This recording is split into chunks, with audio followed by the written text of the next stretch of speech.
was a kid, my parents always told me that if I wanted to be successful or to feel accepted, all I had to do was be myself. And I never really understood what they meant, but throughout elementary school and high school, all of my teachers and mentors said the same thing: be yourself. We're told this all the time, right? Just be yourself. And everybody makes it sound so simple. But the truth is that learning to be ourselves is one of the most difficult things we'll ever do. When you look at this picture, you see someone who looks happy and confident, someone who you might mistake as a celebrity on the cover of a magazine. I can barely recognize that the person in that picture is me. And that's because it's not me. It's an illusion of me. I'm not anywhere close to as flawless as this person appears to be. But you might not guess that just by looking at this picture.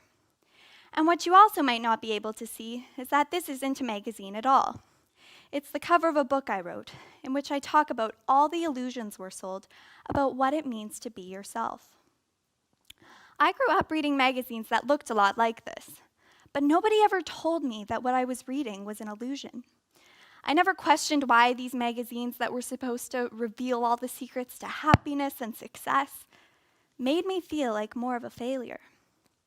I never understood why I was told to love myself and embrace my natural beauty, but at the same time was told not to love myself too much, because if I did, then people would think I was full of myself. And never once did I consider that the celebrities on the covers of these magazines dealt with unimaginable amounts of pressure, and that their lives weren't as flawless as they appeared to be. Even if we aren't on the cover of magazines, we all have this ability to stage our lives and to construct illusions of who we are. And we become really good at it, especially on social media. But the identity that we create and present to the world doesn't always match what we feel inside. And social media and magazines are often blamed as the source of this problem. But they're really just the surface of a much deeper issue. And that's the truth, that we're afraid to be ourselves because we don't think that we're good enough.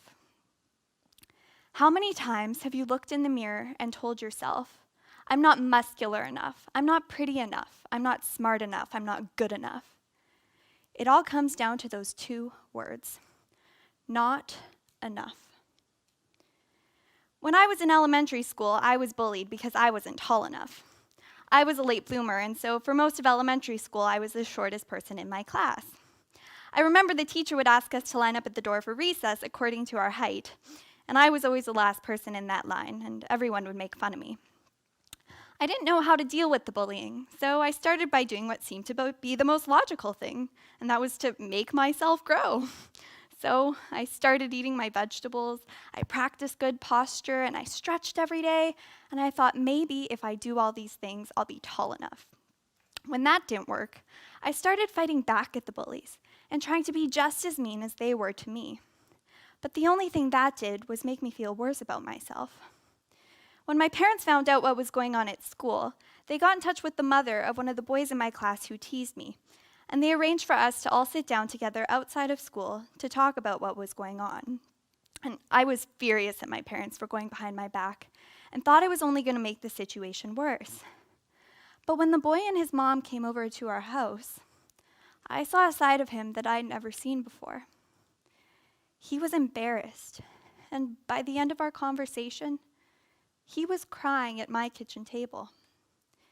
He apologized to me and said that he only teased me about my height because everybody else did, and said that he just wanted to fit in. When I saw someone who I only knew as a bully show his vulnerability and cry like that, my whole world changed. I realized that if someone who seemed so invincible didn't feel like they were powerful enough and was just as afraid of not fitting in as I was, then there were probably a lot more people dealing with the same insecurities that I didn't know about. Bullying is something that many of us experience in school, but it also takes place in our adult lives. All the hurtful things that we say and hear about each other behind our backs, all the hateful comments that we read and post online. And even if we're kind and caring to the people around us, we still end up bullying ourselves, telling ourselves that we're not good enough and that we're not worthy of success. When I was in high school, I started trying to overcompensate for all of my feelings that I wasn't good enough by trying to be the best at everything I did. I became the student council president of my high school, I got good grades, and I went to parties every weekend with my friends. But no matter how hard I tried and pretended, I still never felt like I was good enough. And I grew up on a farm in Manitoba, and the town I lived in only had 700 people. So even though I did all these things to try and fit in, I never had the opportunity to meet people who were passionate about the same things as I was. I was interested in architecture and theater and had dreams of traveling the world and living in a big city. But nobody around me wanted the same things. And after years of being told that my dreams were too far-fetched, I began feeling really discouraged and hopeless about my future. I didn't feel as though I could share my dreams with anyone, and so I started to isolate myself from everyone around me. I reached a point where I could barely bring myself to get out of bed and go to school in the morning, and so I started sleeping through my morning classes, and I stopped taking care of my health and well-being. But at the same time, I tried to keep a smile on my face because I didn't think I had a good enough reason to feel the way I did, and hoped that my family and friends wouldn't notice that anything was wrong.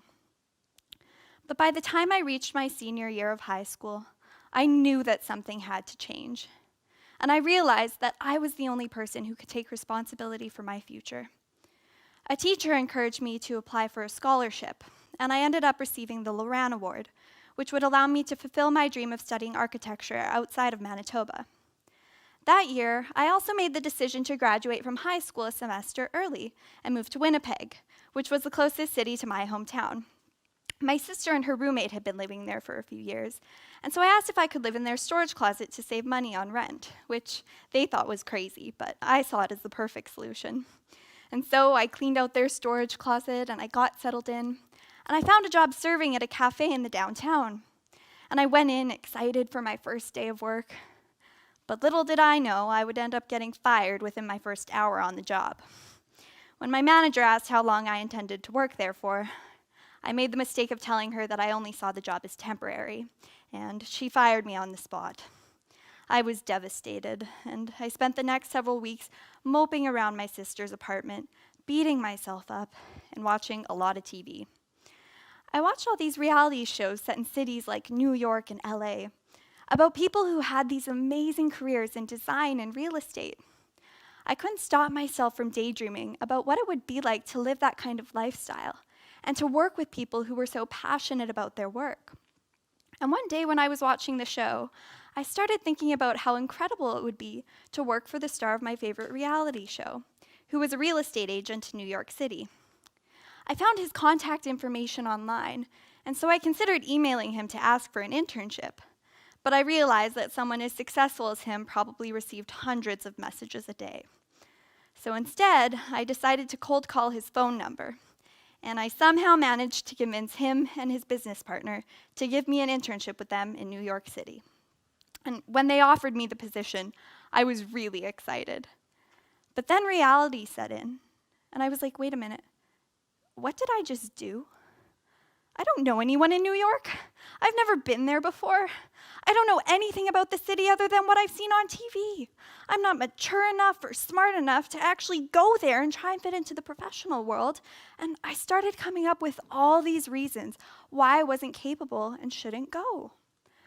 But at the same time, I knew that if we only focus on all the reasons why we aren't good enough and only continue to do things inside of our comfort zones, then we'll never have the opportunity to grow into the people we want to be. And so I went to New York for the internship, but when my new bosses realized how young and inexperienced I was, and that I was from a farm and didn't know how to use the subway, they were not impressed. But even though I was so young and inexperienced, I was really determined and eager to learn. And so I worked as hard as I could, and I tried to speak up and ask them questions to show that I was engaged and wanted to contribute to their work. And as the weeks went by, they began giving me bigger responsibilities, asking me to meet with clients and come to important press events, and they began inviting me to spend time with their team outside of the office. And despite our backgrounds and differences, as we got to know each other better, it turned out that we actually had a lot in common. From behind the scenes, they weren't as intimidating or secure as they had appeared to be on TV. They got nervous about big business deals and TV appearances, and all these things that I had assumed came naturally to them. And so even though I had gone to New York chasing this dream that I had seen on TV, I realized that so much of reality TV isn't reality at all. It's just another illusion, where people are portrayed to be someone they're not. So a few years ago, I began writing and reflecting on some of these experiences and all the illusions that keep us from being ourselves. And I'd always enjoyed writing as a hobby, but I could never find the courage to share my work with anyone because, again, I was afraid that my writing wasn't good enough.